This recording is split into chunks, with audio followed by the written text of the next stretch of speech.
What's up, y'all? I hope all is well. Welcome to Flight Lessons. My name is Justice, CEO of Skyrocket Professional Services, and your host of this amazing show. Joined by my co-host, the Chief Marketing Officer of Skyrocket Professional Services, the moderator and co-host of this great show, Adam Jones. What's up, bro? How you What's up, doing? guys? I'm doing good, man. How are you?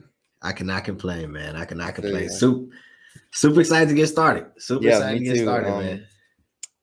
For those of you, we talk about a whole bunch of things, or we plan to talk about a whole bunch of things on here. So, just kind of stay tuned and stick along with us for the ride. Absolutely. And yeah, like he said, we are excited to bring this podcast to you where we're going to be talking about entrepreneurship, self-improvement, physical health, mental health, spiritual health, and just kind of just being, an all around good person, trying to be your best self and, constantly, just trying to share the information that all of us have. So, like we said, super excited to be launching. And today we're really going to dive into the backstory, so how everything started. We're going to talk a little bit about me and Adam's backgrounds. We'll eventually get into how we met through Skyrocket, and again, we're just going to give y'all the whole rundown, man. So without further ado, Adam, this has been a long time coming, like we talked about. It I'm has, saying it has. we've been talking about a podcast for probably going on close to a year now. And I mean, it's finally come to fruition. And, we've been talking about a lot of things. Like, again, just from, we've known each other for, like you pointed out, about 3 years now. And that time has flown since we've been in school and just building what we built, man. So, I really feel good. I really feel good, just finally being here. Yeah, I mean, like you said, it's probably been a year, probably not, if not since I joined. So, I mean, this is kind of, a surreal experience. I mean, I think we both got the first time jitters, but this is something that we've been wanting to do. So, um, you know, just kind of hopping into things just from, being a little kid to going to middle school, high school, and even in the first couple years of college, like working at a startup and kind of being a key point in that startup's, growth is something that I would have never have even thought of growing up. So, I mean, just kind of, because my family is rural to say the least, growing up kind of in the middle of the woods in Bibb County, Alabama. I mean, there's nothing, there's not much out there in the ways of, Yeah. technology. So, I mean, this wouldn't, setting up virtual events and, emailing lists and everything that I do now is just something that I would have never have thought of. And I think, could you agree to that point? Like, is this something that you would have um, thought that your older self would have been doing at, I don't know, like 9, 10 years old? Nah, absolutely not, bro. Absolutely not. Like again, I probably flip flopped, a couple of times a year about what I wanted to be when I grew up. What I'm saying. I'm sure I remember a big phase of wanting to be a marine biologist. That's probably where I was around, fifth, sixth, 9, 10, 11. But yeah, man, I really want to be like a marine biologist at one point, and you know, obviously doctor, lawyer, all that stuff kind of went through and came. But it was probably in high school where I figured out like entrepreneur specifically was the thing. So I mean, I guess that's where I started skyrocketing and some of my other businesses. But what I did know, bro, was or I was a good salesman. And that was just I never knew what that would translate into. But people used to so again, I grew up kind of like you. So my family is from Louisville, Mississippi. So Louisville, Mississippi is country, rural Mississippi. About 30 to 45 minutes outside of Starkville. And that was basically where my roots were. So growing up out there again, my grandfather had a heavy agricultural background. So again, in summers we're out there working the land he's working, picking blueberries, cutting grass, just whatever he was doing.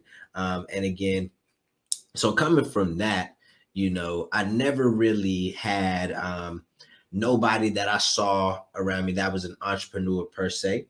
So I didn't necessarily know what entrepreneurship was.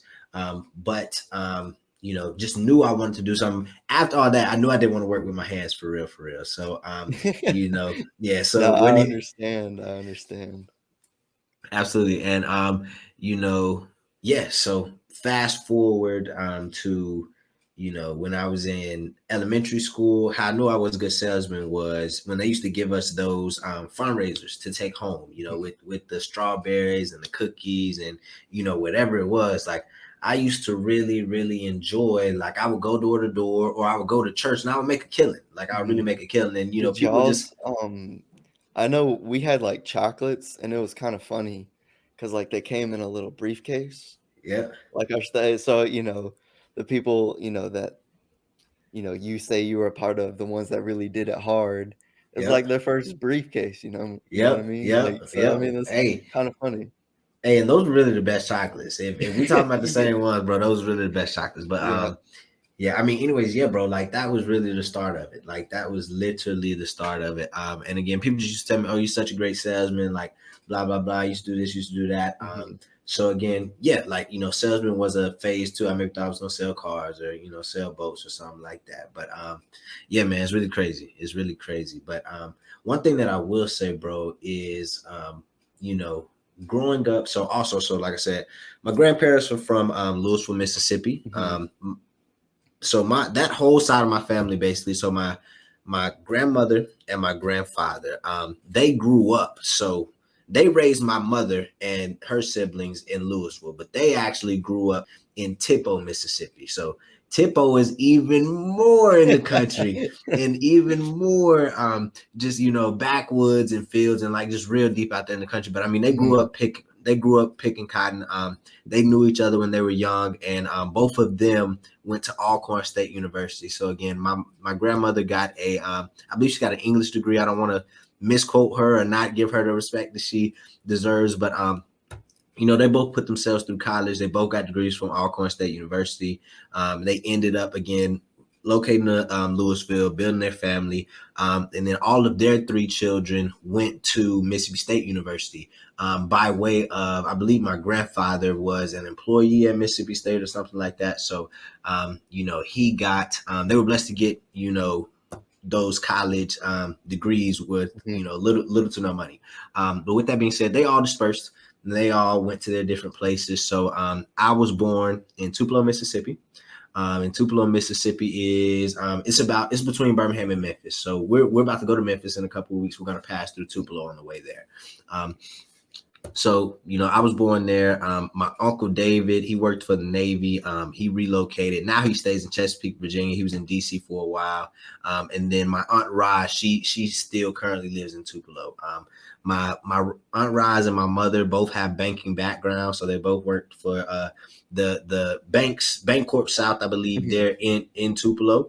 And then a job opportunity ended up moving my mother and myself to Birmingham when I was probably about 2 years old. So that's actually how I got to the Birmingham area. Since then, it's really just been I consider this my home. It's really just been a crazy ride. But, my mom ended up marrying my dad, who did adopt us, just to go ahead and get out there. He adopted my little brother and I. He's a pastor, and he pastors a church in Helena. And at the time, so we moved to Birmingham, and we stayed in Alabaster for some years before they met. Birmingham, Alabaster, just kind of moved around a little bit, but they ended up getting married. I moved to Montevallo, so I did. That's how I started elementary school Mhm. in Montevallo. And that was an interesting thing, Adam, is I don't know if we knew each other, if we ever knew each other at that No, time. cause my dad swears up and down that we played Little League football together. Yeah, yeah, Um, but I don't remember much. Like, I'll probably get into this a little bit later, but I don't remember a lot from Yeah. them. Yeah, nah, I feel you. I feel you for sure. And I did play football for a little while then. Now there's a story that we'll probably get into where I don't know if you remember it, I don't know if you were there, whatever. But KO put me in retirement for a couple years. Going up against KO put me in retirement for a couple years. So we'll go over that later. It But did that. anyways, hey, He just did that. hey, I'm telling you. But so but yeah, man. So came to Montevallo, started school here for a couple of years, ended up moving to Pelham, didn't go to school in Pelham. I was living in Pelham and still going to school in Montevallo, lived in Pelham for probably about 2 or 3, 4 years, I don't know, somewhere there. And then that's when we moved to Helena. And I moved to Helena in fourth grade, and I was there ever since. So I moved there in fourth grade and graduated from Helena in fourth grade. And that was honestly a culture shift in and of itself, I believe. Again, coming from starting school in a rural area like Montevallo, rural, but at the same time, I feel like it was a lot more diverse than Helena at the time. Yeah. So again, I remember growing up. I just remember there was a lot of Black people and Mhm. Hispanic people at Montevallo, and there were white people as well, but it just wasn't like when I got to Helena, it was like you know all white people, Yeah. and that was just, it was different. You get what I'm saying? It was just Mhm. it was a different experience. And again, ended up, acclimating to it. But again, it's just crazy being young. I could just tell a lot of the cultural differences. And, it was just, I wasn't as comfortable as I was in Montevallo, just being out of my element. Like, again, I literally remember, so I moved to Helena in fourth grade. And I remember sixth or seventh grade, we counted all the Black people in our class, and it was literally like 30, like under 30. So I mean, it was just, in a class that ended up graduating probably 300 or 400 strong. So it was just, it was I not a don't lot of even us. know. I don't even know how to. I mean, honestly, I've lived in Montevallo for 21 years, so I mean, I've kind of grown accustomed to Montevallo, obviously, as one does when they Yeah, both grow up and still live here. So I mean, you know, my story doesn't seem as interesting. My dad's from here. yeah, Um, a lot of my uncles and aunts are from here, if not somewhere very close to here. So I mean, my mom is from Louisiana. They met at Southern Miss, and they did live in Louisiana until my sister was 2 years old. So 1999, a year yeah, before I was born, we moved to here closer to my dad's parents, or they did, and then 2000 we lived in a small little house that was, down the road. It wasn't too far from my grandmom and granddad, but it was down the road at least. And so my granddad actually has, or my family has a bunch of land back there, a yeah, lot of it. And so um, my granddad gave my dad some of it, and that's where he built the house we live in now, or I guess they live in now. But you know, that all happened before I even turned one, I think. So all of that, and then my mom has taught at the elementary school for an outrageous number of years, like 28 years. yeah, Um, and it's crazy there too because a lot of teachers leave.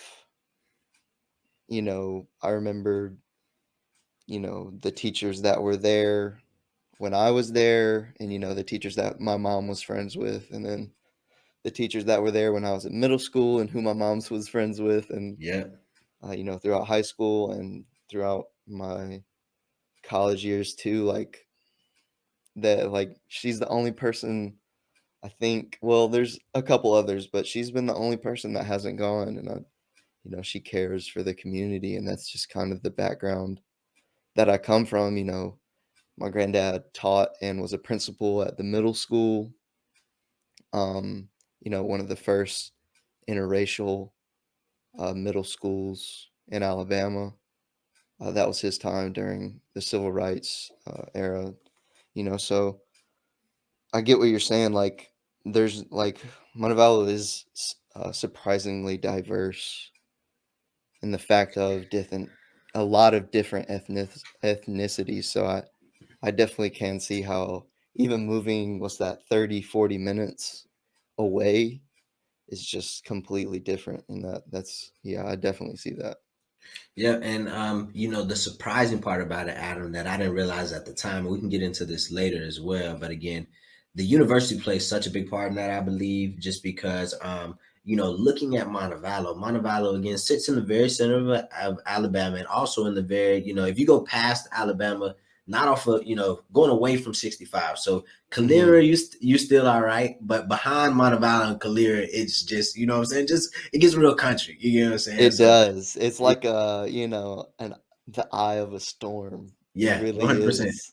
Yep, and so it's just crazy because again we're sitting in Shelby County, you know what I'm saying? Shelby County, which is one of the reddest counties, and in the one of the reddest areas in Alabama, right beside Jefferson County, which is known to have like the second most recorded lynchings in Alabama history. Somebody quote me on, or somebody do that research for me, Yeah. because again, I heard that somewhere. I went to the EJI Museum in Montgomery. Just quick shout out. But yeah, man. So again, that's literally crazy. But again, I think the university plays a big role in that, just because again, yeah, not to say that Montevallo doesn't have its fair share of, just conservatism or racism, whatever that may be. But again, when I went to Helena, I just felt like it was different. So, or this would have might have been.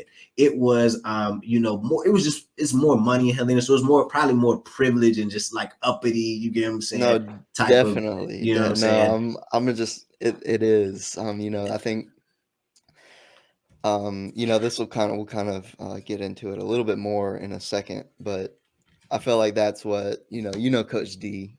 Coach D Yeah, was a basketball coach yeah, in our area, and he coached at my high school, Montevallo High School, for 6, 7 years, and yeah. he kind of instilled that, like chip on our shoulder that, uh, you know, I'm not gonna say we did the greatest all the time, but we were a good team for what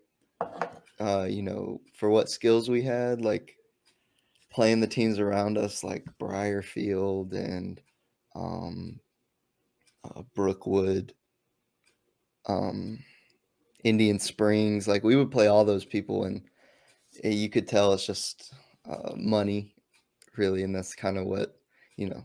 So, but just kind of hopping back into growing up, like how much, obviously a lot, but what are some things that when you look back on, you kind of notice that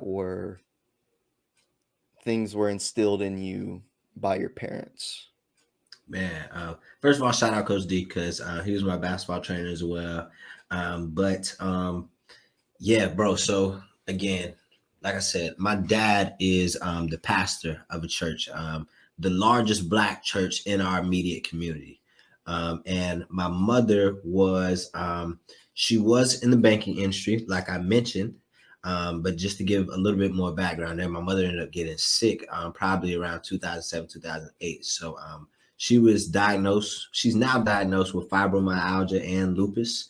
Again, I can't tell you when exactly that happened, but I would just remember around that time again, her, having to not go to work as much, and eventually ended up, she just couldn't maintain that job. She was in a leadership position, so she was actually so leadership is my first answer to that question. So my mother was actually one of the first people that I noticed in a leadership role. Now that I think about it, so she worked at the Regions corporate office on Lakeshore, and she was a manager over. I don't know what exactly her position was, but I remember going to work with her. And she had a team, and she had people coming in and seeing her, and she would have meetings. And I think that's very strong as a Black woman. Again, at that time, I didn't recognize it, but I mean, she was doing her thing. And at the time, as a single mother of two kids, doing her thing, and really just holding it down. So again, just to make a long story short, though, she ended up, getting sick and not being able to hold that position. And she ended up again, she was just at home, basically taking care of us and doing everything she needed to do there. Also, she became a minister inside of the church, so working heavily inside of the church with a lot of community organizations. So over the Kingdom Daughters Women's Ministry, the Wits Ministry, and just keeping her hands on and helping people as Mhm. much as she can. But yeah, just to say all that, I grew up heavily inside of the church, and again, just doing everything. So singing in the choir, leading almost all the plays and stuff like that because nobody wanted to do it, and it was Yeah. kind of just forced on me. But grew up heavily in the church, man, and that is honestly the most. I think that's the most important thing, probably the most important key of my development was being able to grow up inside of the church, man, because I had a support system, a dedicated support system. Like I said, Mhm. I didn't grow up around a ton of family. You know what I'm saying? So it was we had us a couple other family members, a couple other family members around, but having a church was family enough. I had a group of friends who I grew up with, from the time I was a junior to now we're in college and we're all still friends. Mhm. And I had other men that I could look up to who would be father figures or mentors or just confidants and people who helped me along the way. And I just think that's so important to my development as far as being able to talk to people and hold conversations. Being just well rounded in general. I think the church played a big part. So I would say what my parents really instilled in me was obviously religion and Christianity, definitely leadership as well, and just being a good example to my little brother, those around the church, that may have looked up to me, and just being a good example for the family. Mhm. And lastly, I would probably just say hard work for sure. Like at the time I didn't recognize it, but they always had us in something. They always had us busy, obviously keeping us out of trouble, but Mhm. also, I feel like that was conditioning us to just work at a higher level and do things, at a Yeah. frequency where we're just getting stuff done or just always busy. So, Mhm. I think that played a large role. What about you? What were some of the things that were instilled in your household? You know, just kinda going off of what you said, like, you don't notice it, like, I definitely agree with hard work, and I think, that's something that a lot of parents do is, they want their kid to be hardworking, and I think that, you know, I spend a lot of time with my granddad. I don't as much, which I'm always beating myself up about, but I spent a lot of time with him, and he kind of put me down that same path. I went to church with him every Sunday morning at they had a late church. It was at like 10:45, Mm-hmm. but you know, going to church with him, and he kind of set everything up. Like he would set up the tables when we ate afterwards, Yep. and he would be the one to kind of wipe down the pews and make sure the pianos and everything was ready. So I think just doing that, it kind of instilled a little bit in me. Obviously, every winter, my dad would take me to cut firewood. Um, we didn't have to plow. We had a gravel driveway. I mean, you know, my granddad has a big field that grows hay, and he gets paid a little bit because he lets people use that. So I mean, just hard work. And like I said, my mom taught at the elementary school, so it was a little bit of school is important, and my mom is a very good teacher. She kind of instills a little bit of the why into what they do. Like, I probably shouldn't say stupid, but the math questions, but there's always a why. So I think that's important too. But, I can't really name them, but my parents just put a lot of time into things. And I think that kind of reciprocates. I like having longer times to do projects. That way I can kind of get important details and stuff.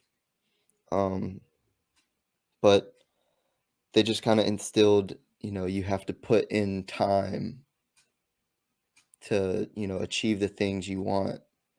I think that's the biggest point probably that I've gotten from my parents. And then on top of the fact that my dad was a coach, coached me in every sport up until middle school when he couldn't. So I mean, pretty much all the coaching stuff, like push yourself even when you can't. You know, just having, you know, obviously being from Montevallo, where the Bulldogs, having a dog mentality about things, and taking stuff off the shoulders, and typical coaching stuff. On top of the fact that it was my dad, so I did get a little bit more of everything. It was a little bit heavier, so I think, um, just kind of agreeing with you. I mean, I think that's all the points that we both made were kind of what parents should teach, or what some of the things that parents need to teach. So I think it shows a similarity in households. Absolutely. What sports did you play growing up? And I mean, I think that's super cool, bro. Just that dynamic of, and again, we can get more into my background on a different day, but I think that dynamic is super, super cool. Just being able to grow up, close with your dad, having him coach Hmm. you in sports. And, I think that's a big goal of mine. You know what I'm saying? It just, Hmm.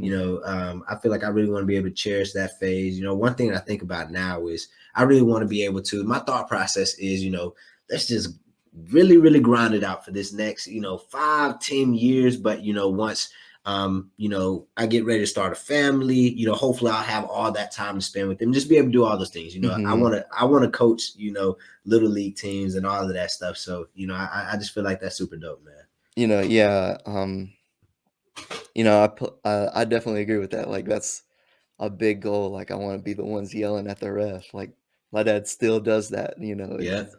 That's something I don't think he'll ever be able to get rid of, and I think Yeah. that's just, I want that. But I played football. My dad coached me um, from kindergarten. I guess that would be kind of an age range. So that's what, 10. Yeah. That's 10 to sixth grade, which is, what's that, 12? Yeah. So, well, yeah. Yeah. Somewhere in there. Somewhere in Yeah. there. But sixth grade, and I stopped after sixth grade. No, I stopped. I didn't play sixth grade year. Yeah. Because I joined band. I was damn good at the trumpet. Yeah. So I mean, I had to kind of pick one, and I kind of wanted to stick with the trumpet. But I played in seventh grade. 1 year on middle school, but I said I'd get to it earlier.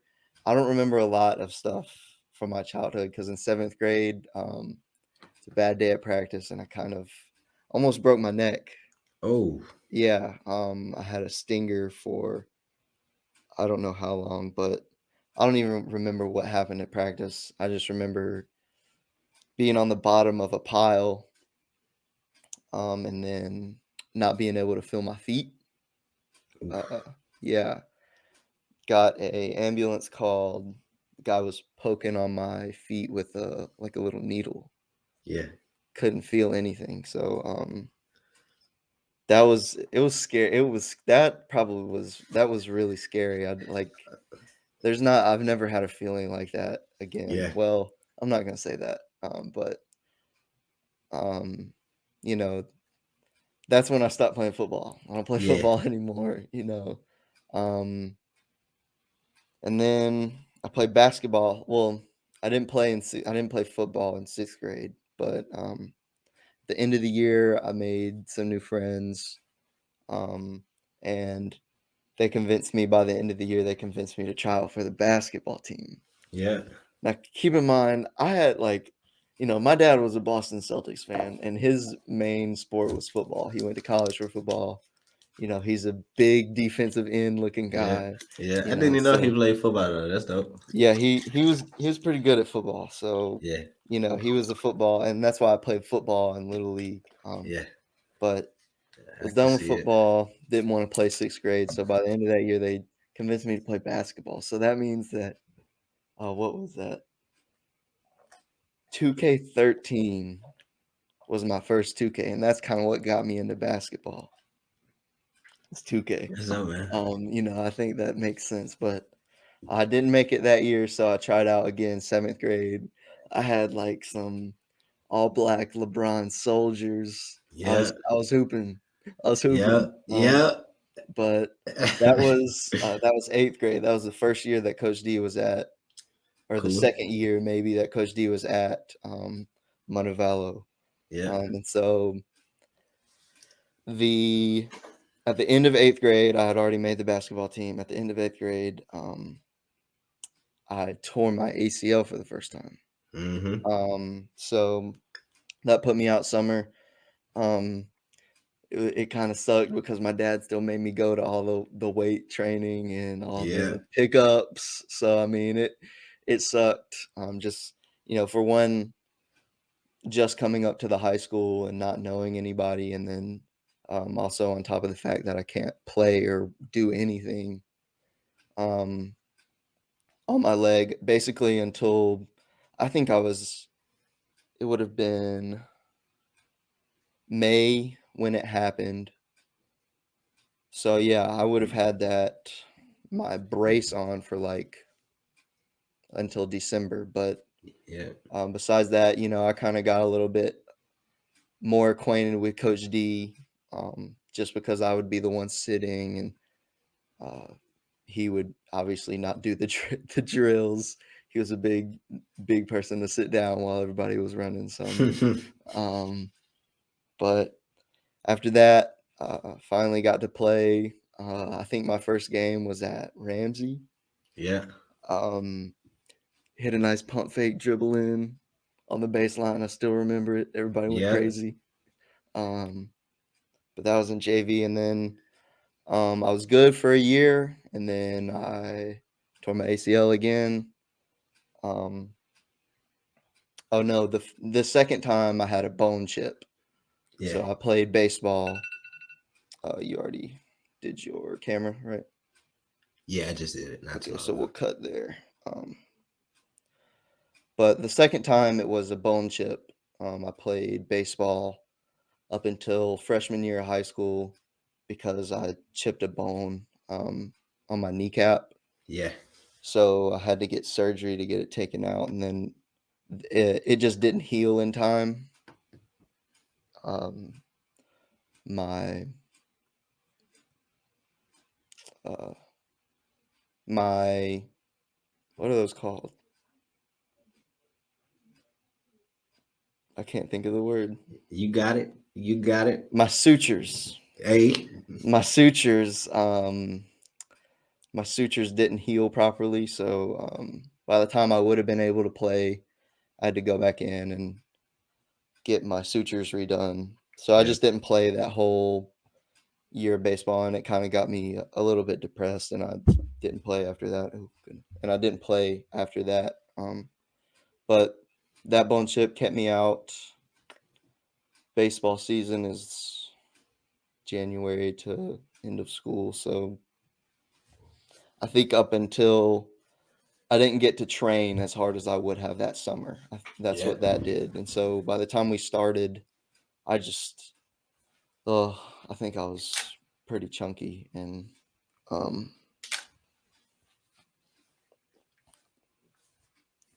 so, yeah. And then I played that whole season though. I played the whole season. And then I played that whole season. And then going into this would now be junior year. I tore my ACL, I think like the second or third game that we had. Yeah. That kept me out a year. And so really the only year that I got to play were my sophomore and senior year, but Mhm. um, by senior year, I mean everybody kind of looked up to me in terms of like plays, like how to do things and good techniques. Because I mean, sitting on sidelines for a long time like that, you start to look at things and pay attention to things a little bit more into Yeah. detail. Um, so I would be running the clock, keeping out for anybody not, and I was obviously part of the team.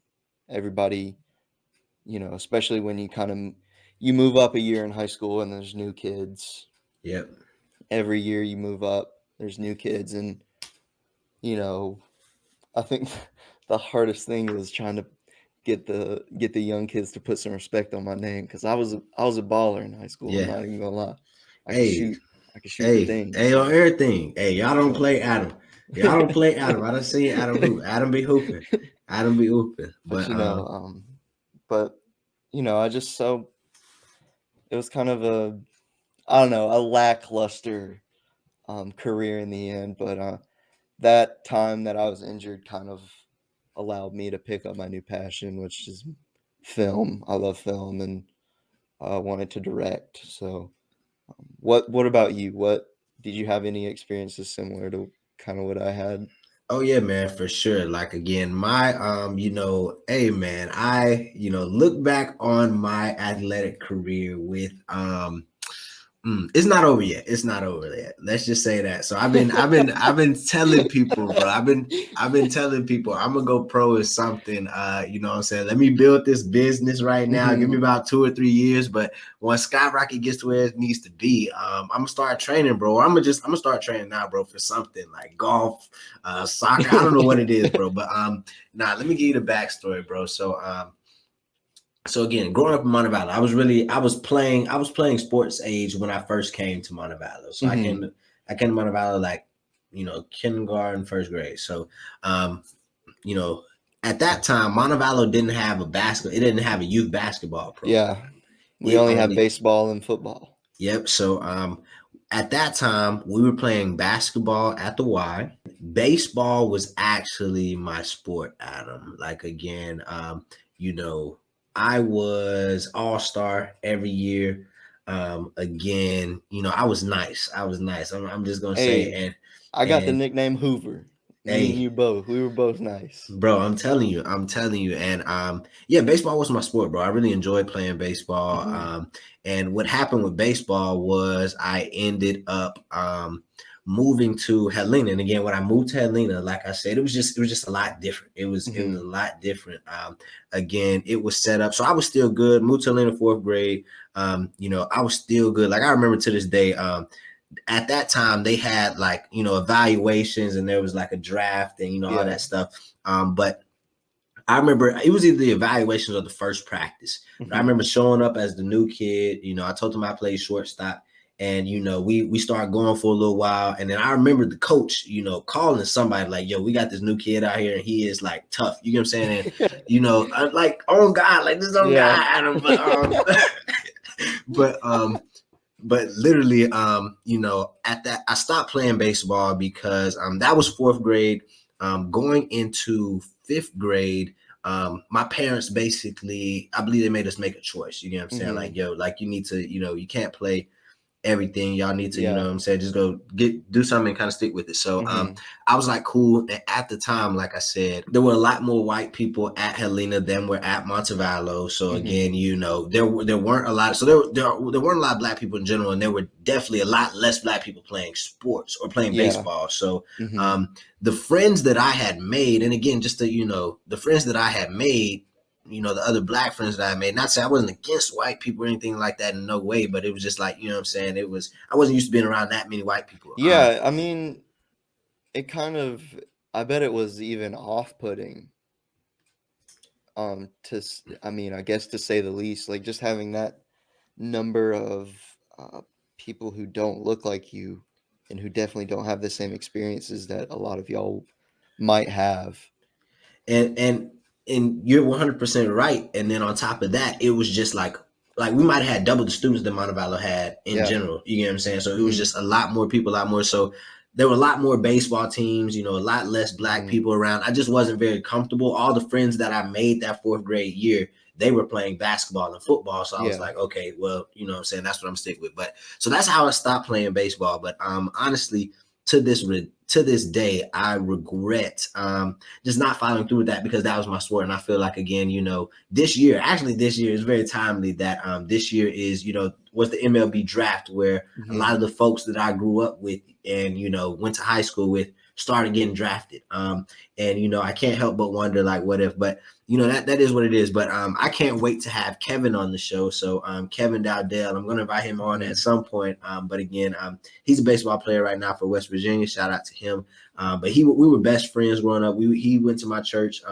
You know, super close. We used to train together baseball wise, and him and his dad really used to take me under their wing in a sense, and again, just Mhm. take me to the trainer with them, and so on and so forth. And again, we were really like that until I stopped playing baseball. And again, we're still cool. But again, you know, yeah, that was just something that I regret. But Mhm. like I said, I played upward basketball. I also played football for a couple of years at Montevallo and ended up playing football at Helena as well. And again, I just have, you know, at the elementary and middle school years. Again, I just have some regrets, some things I really couldn't control, didn't know anything about. But again, Yeah. you know, I am so appreciative of my parents because they did what they could to give us the opportunities to play. Mhm. But with that being said, I don't think I was in a situation where so for instance, I already don't necessarily have the, you know, crazy physique. So I'm not super tall, I'm not super Yeah. big, not super fast, right? But also I wasn't trained to have that killer instinct, I don't think. So I didn't develop that until Gotcha. late. I didn't develop that until later on, bro, or that just aggression in general. So I just feel like a lot of things didn't click for me when Mhm. at an early age. Yeah, it just is what it is. But fast forward to middle school. So middle school, I don't play. So let's see. So middle school football starts in the seventh grade.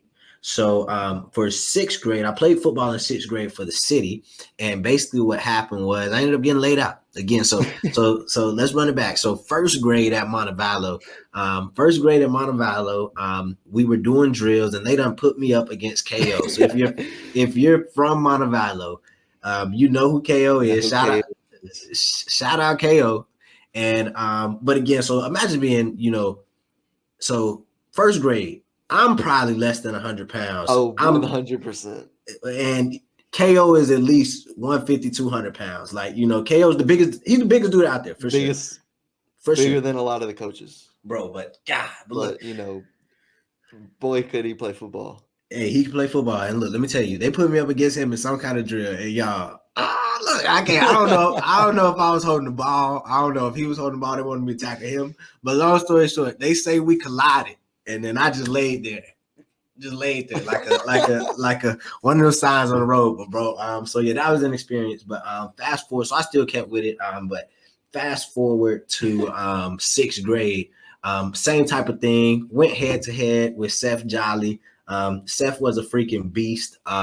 And long story short, so the way I remember it, I so there were people playing baseball, so we were practicing on a baseball field, and Mhm. we were practicing football on a baseball field, but there were some people actually playing baseball on the field beside us. And long story Mhm. short, you know, the way I remember, I got distracted, like looking over there at something that was happening. Somebody hit the ball, somebody Yeah. screaming, whatever that may have been.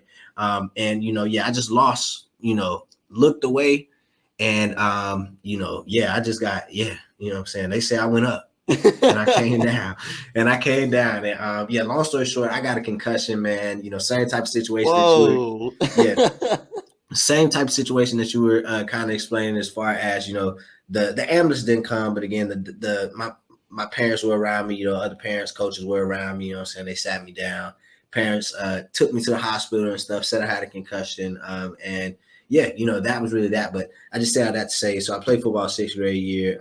Ended up having to sit out because of the concussion for the rest of the Mhm. season, and then seventh grade, I ended up not playing football. I was the manager of the team. Whole different story. And I ended up not playing. I was the manager of the middle school football team. And then 8th grade year, I played, and I played wide receiver. And again, I played wide receiver. They tried to put me again, just another regret, y'all, as far as again, not having that aggression. I wanted to be there for the wrong reason. So a lot of the times, I wanted to be there because just the jock stereotype, and I wanted to be on the team and athlete, blah blah blah. But I wasn't really, I'm saying, I just wasn't locked in to play football per se. So again, yeah, I'm saying, I played, we had a good year. I think we went like 7-1, 8-1, like, I'm saying, we did our thing. But yeah, they tried to put me at DB. I was like, forget that. And it was, I just want to play offense. I want to be wide receiver again. I want to be whoever. And, even on the offensive side, I just wasn't really, I was out there for show, rather than to just be a dog. And I regret that. So that was the end of my football career, 8th grade. Now let me start with the basketball career. And this is where it gets real interesting. So like I said, I wasn't a freak athlete. And starting off as a player, just to make a long story short, I wasn't an extraordinary player growing up. Middle school. So basically, the way it worked at Helena Middle School is you tried out in the spring, and then after tryouts, if you make the summer team, and then after the summer team, they have just the regular season. But you can get cut in the summer. So long story short, 7th grade, I went out for the team, made the summer team, ended up getting cut after the summer. And then I believe maybe the same thing happened my 8th grade year as well. But to make a long story short, I didn't make the team. Now, but what that did though was this, that really like put a chip on my shoulder. You know what I'm saying? Okay. Because like I said, I had stopped playing baseball. And I stopped playing baseball after maybe the 4th or the 5th grade to play basketball with my friends. And then all of my friends basically pretty much, I would say 75% of my friends made the team, and the rest of us kind of didn't. Maybe a couple of us didn't. And again, that was just, definitely put a chip on my shoulder. But shout out to John Brown, who is now a player at Bethel University in Tennessee, and has had a dope college career, had a dope high school career. But at the time, he really took me on his wing. So at the time that I was the football manager, he started going to my church. At the time, I was the football manager. I remember in middle school. So he was one. Do you know John? You know John? He was, but he was a year ahead of me. I remember going to middle school in the 6th grade. I was scared of him. We didn't know each other at the time. And I mean, I'm just scared of him. He was big, and I was like just a little guy. And he was just like, he was the big athlete, you know what I'm saying? Starter school type of deal. But long story short, he, took me under his wing. On the football team, used to ride with his family and stuff like that. Like I said, they started going to church. But he would come to my house, man. He would train me and just hoop me. You know what I'm saying? And that meant a lot to me at the time, just because he was somebody I was looking up to as this great athlete and all this other stuff. But he took me under his wing. Still some of the guys would come over hoop. Stuckey would come over hoop. Dev would come over hoop. Keenan and some of these other guys. But long story short, didn't make it then. Worked really hard and ended up making the team freshman year. So just another part of the backstory. When I went in freshman year, it was a brand new high school. They had just made Helena High School. They had just appointed the coach, and this coach, shout out to Coach Chris Latch. He gave me a chance, man. He gave me a chance, and from there, I really improved, and from there, really just started, getting my footing. So, freshman year, I was playing on between freshman and JV, and I was just able to kind of solidify myself as a talent. I beat out a lot of those guys who had made the team in middle school. I ended up beating them out, becoming a starter on that freshman team, sophomore year, on the JV team, I was a starter, played a key role. Got buckets, man. My best game was, I had a good game against Montevallo one year, but during the tournament. But my best game was against Oakman in the Thompson tournament one year, man. I'm always gonna say it because this was the only great game I had. But I had 28 points, 5 threes, just doing everything, bro. And it was that type of, they were pouring me out type of deal. This is the only ever game, you know what I'm saying? Or this is the only ever school game. But yeah, junior JV, did that. play AAU, and AAU was like that. I didn't play for the best team. Like again, obviously, I would have wanted to get on a Nike circuit or something like that. But again, that's just not the type of talent I had. I played on a YBOA circuit, and again, I was a leader on that team as well. And it was just fun. But again, so fast forward to junior year, I'm on varsity now, and again, things are kind of ramping up. And to make a long story short, we had a great team that year. We were ranked second. We were ranked second in the state behind Pelham, who was in our conference. So we had the hardest conference, or the hardest area in the state that year, literally, with us being again 1 and 2 and blah blah blah. So that really messed us up. Ended up losing in the playoffs, and basically I decided that I did not want to play. I decided that I did not want to play my senior year of high school. And, I, to this day, that is actually something that I regret for sure, just because at that point, things kind of went left for me from the standpoint of I didn't have, I'd always had something to commit myself to. But going into senior year, after I stopped playing basketball, I didn't really have those commitments anymore. But, this was around the same time that I started Skyrocket. And, so that was my passion at the time. That was really my excuse, was that I was starting a business and I was really going into it. And, it was real for me. But, I was naive to what it was going to take. And also, I just didn't realize the effects of stopping playing basketball, just as far as on my, physical health, on my time management, and just, in general. Senior year was some people would probably describe it as a dark year for me, just because, my personality changed, just started being more reckless. It was a lot of fun for me at the time. Some, what I'm saying, it was a good amount of fun. But, just had a lot of reckless times, and, just was able to, kind of be free in a sense. But, yeah, what I'm saying, that was sports for me. I still have a sports dream. I still love to hoop. I hoop here in Montevallo, hooped on the purple side or on the gold side team for a couple of years. And, like I said, I still plan to go pro. I still plan to go pro in something one day. And again, I think it'll happen. But, you never really know. But, yeah, sports, definitely love sports growing up, man. Yeah, it was a big part of just, kind of molding me into, who I was or who I am. And yeah, Absolutely. man. No, I agree with Crazy. that. Yeah, I think sports definitely played a huge role.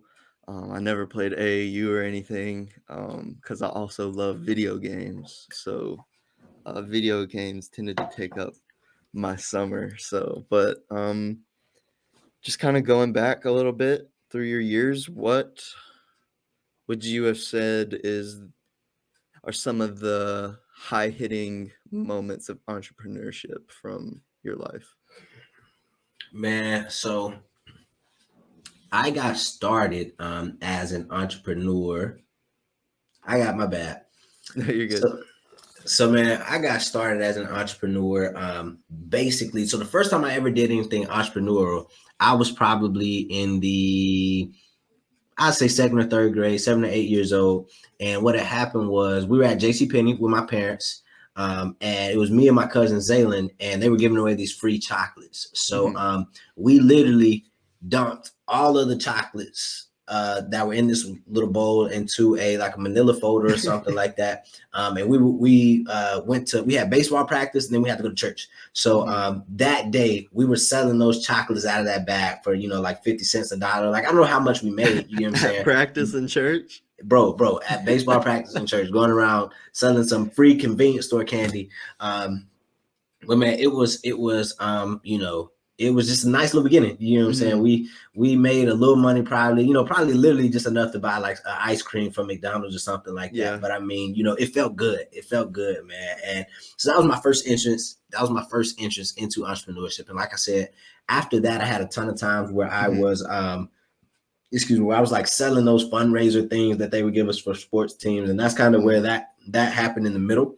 But the first business that I started was in 7th grade. and it was Reselling Socks. So at the time, I'm talking to y'all. This is story time. So at the time, I was in seventh grade, and elite socks were popping. So, like I said, I was trying to play basketball, but a lot of my friends were basketball players, and so on and so forth. And elite socks had just came out, which was just the Nike socks with the lines on the back, and they were really popping. Everybody wanted different colors, so on and so forth. So, what had happened was my parents took me to Walmart. I went to Walmart. I was looking through the men's section, and one came out with some elite socks. But their elite socks, they sold 3 pairs for $5, and they had all different types of colors. So they may have, 3 white ones with blue accents, yellow accents, red accents, or they might have, green, blue. They just different, all types of different color iterations. So that first day at Walmart, what I did, I probably had, about $10 on me. I probably bought, 1 or 2 packs. Bought them, took them to school the next day. And long story short, I was just showing them people like, yo, y'all, I got the sock plug. Actually, I was telling folks, bro, that I was printing the socks myself. So like they thought it was my brand. They thought this was my, everything. You can ask people about this. I am 100% sure there are people from Henley that remember this. But again, just was shopping them around, showing people, and basically I was taking pre-orders. So first day, I probably got like $30 or $40.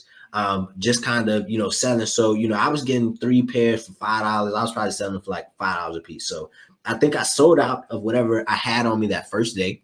And then I had like, literally probably about $150 in pre-orders for the next day on my little list.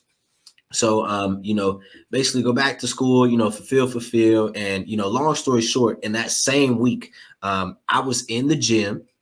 And Coach Brewer, who was the head football coach at the time, Hausen, that's all I hear. So we have to go to, we all have to dress out in the locker room. So, we start in the gym, but then they tell us to dress out, and we dress out. But I was hanging around in the gym after everybody left to dress out with a couple of guys, and we were looking through my book because I was writing down some orders. They wanted to make some orders. So, Coach Brewer called me over. He was the football coach. Hausen, come here. What are you doing? And then, what is that book? Took my book and basically took it, reported me, and was just telling me I can't do that, so on and so forth. No. They sent me to the principal's office. That was probably one of the first times I was in the principal's office, like in trouble, at Helena at least. And it was, I'm saying, it was just an experience. I didn't sell socks anymore, but like probably like 3 days I had, $50 cash that I had made, and like $150 in pre-sales or something like that I was supposed to be getting, and I had to shut it down. But it was pretty fun. So that was 7th grade. Around 9th or 10th grade, I was really into shoes. So I started Stellar Reseller, which was it was an eBay sneaker reselling business where I was basically I was either buying used shoes and reselling them. Sometimes I would keep them, or I would take my own shoes and resell them, just however that would work.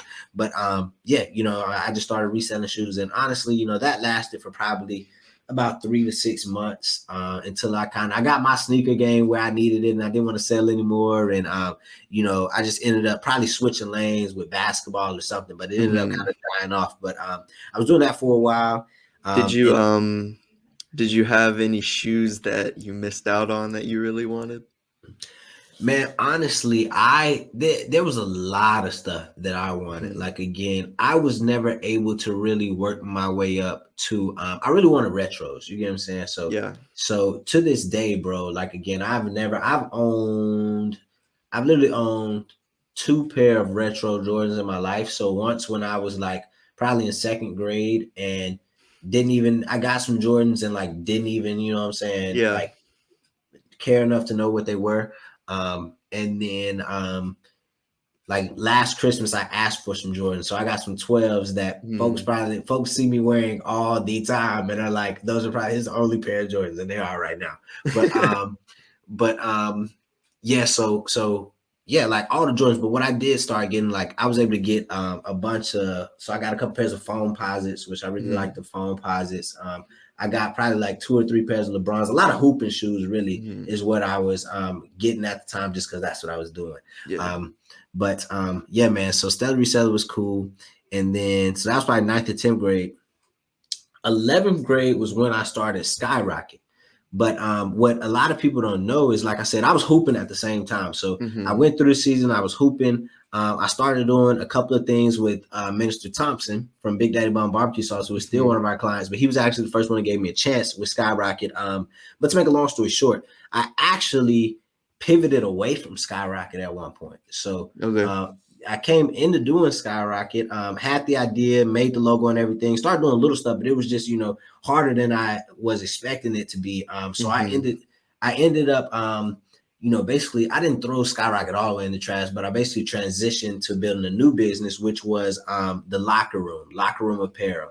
And Mhm. what it was a drop shipping business. So this was my first introduction into that. But I just used to watch like a ton of freaking videos on YouTube from different people, and you know what I'm saying, just try different stuff. Mhm. But long story short, I started a drop shipping business, the locker room, built a Shopify store, built an Instagram presence, and it was actually moving quite well. What I was doing was using NBA gear that was not licensed on Alibaba and AliExpress. So t-shirts, towels, banners, like anything that you could think of. Mhm. All I was doing was taking their products, putting them on my store, and then marketing it. So we literally need to probably pull up the locker room, because the Instagram page is still out there. But I was literally posting NBA highlights, and then I would post my gear in between, Mhm. and literally, so I launched January 1st of 2018, because that was the year I Mhm. graduated. So I launched January 1st, and I made like, again, I had made probably about $300 in the first 2 days. Mhm. But then what happened was, this one was even more short lived. Was I did not have any capital to sustain it. So basically, um, I got a couple orders that were messed up from the manufacturers. So Okay. I had one person that claimed that they got a empty box, that they got the box, but there was nothing in it. And there's nothing I can do about it. Like, what Yeah. could I do? Mhm. What can I really say at that point? Besides, just buying another piece of merch and sending it to him myself, and just losing the money, blah blah blah. Mhm. So it was just very short lived. Only lasted about probably a month or two. But the moral of the story is, I always thought about entrepreneurship. I wanted to be an inventor, Adam. I wanted to be an inventor. I thought I was going to invent stuff. I used to like to, take stuff apart and just try to put stuff together from different pieces. And, that was really my thing. And that was always the thought. But then, I came across these YouTube videos. Excuse me. I came across these YouTube videos talking about selling your knowledge. And Mhm. again, that is what put me on to Skyrocket. And then I came across some other passive income ideas, as far as e-commerce and private label rights and just all that type of stuff, man. But Mhm. again, knew I was going to be an entrepreneur. And social media marketing was always something that I felt like I could do. And like I said, when I started Skyrocket, it wasn't like I just I actually put in like a lot of research and like time into it. Yeah. So I could not take that away. Actually, talking about that, I wanted to kind of pull. This is the notebook, bro, that I say is going to be worth millions of dollars one day. But this is the notebook that I actually started in, bro. So I have at the time, as a junior in high school, I was working jobs just so that I can pay for my courses. So I had some courses, and Mhm. I had some courses, and I went in and I just had, like, you can see I got like just notes, like pages and pages and pages of notes. I actually have that same thing. I don't know if mine will be worth millions, but I just have my simple.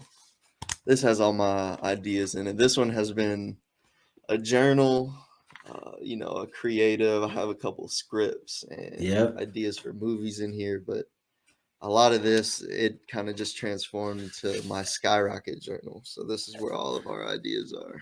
Hey, bro, this is the way to do it. And again, that's been the biggest thing for me, is really transitioning from I like to write stuff down.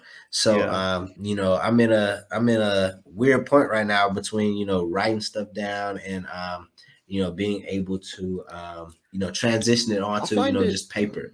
yeah, I find it helps me. I don't know. I like the kind of like leather journals. It makes me Yeah. feel kind of cool about myself. Uh-huh. Like I'm writing in a tight journal, but I don't know, it just kind of helps me think about it more in the moment. Yeah. Like if I'm writing down the word client call, I'm gonna think about client call, and that Yeah. that's just kind of how I think about it. Yeah. And again, I mean, it honestly just helps so much just as far as remembering stuff and Hmm. like just really getting your ideas out. So, that's where I started, honestly. And I think this is probably a good place to wrap is just, it's crazy, like you said at the beginning, thinking about how far we came. Like I never saw myself really doing the things that we're doing right now, bro. And like I said, I always knew I wanted to be, my own boss, but I never knew what it meant. I always knew I Hmm. wanted to be successful, had no idea what it was really going to take. And that's really just what I want to be able to share, bro. Like again, I just feel like, you and I both having the, coming from different backgrounds, what I'm Hmm. saying, different groups of people, types of people, but having common goals in the sense of we want to be able to help ourselves, help our families, help our communities, and work with others to be able to do that. Hmm. I just feel like that's so important, man. And being young people, I just feel like we got to set an example for those around us and just be leaders in a sense, as well as support systems for people who are trying to Hmm. do the same things that we're trying to do. Absolutely. Building our brand to take people to new heights. Yep. Um, I think that's something that we encompass, and I hope that you guys that watched today kind of feel that way too. But you know, this is kind of me and Jay's. I don't want to say baby, but this is what we have been wanting to do for the longest, and I'm glad that we're starting at least. I feel like we have a bunch more to offer, and our guests that we plan to have on will have a bunch to offer too. So, Awesome episode, and we're just super happy that we finally started this and that we're sharing all this information with y'all. If you would please leave a like on this video, comment what you thought, give us some ideas, y'all, because we're actually looking for them. There are a ton of different things that we're working on that we know we want to add, like custom intros, maybe some funny segments here and there. But we're just super excited that y'all are coming on this journey with us right here from the beginning. So again, like, comment, share, and subscribe. And we will be back to y'all soon with more episodes. Have a good one.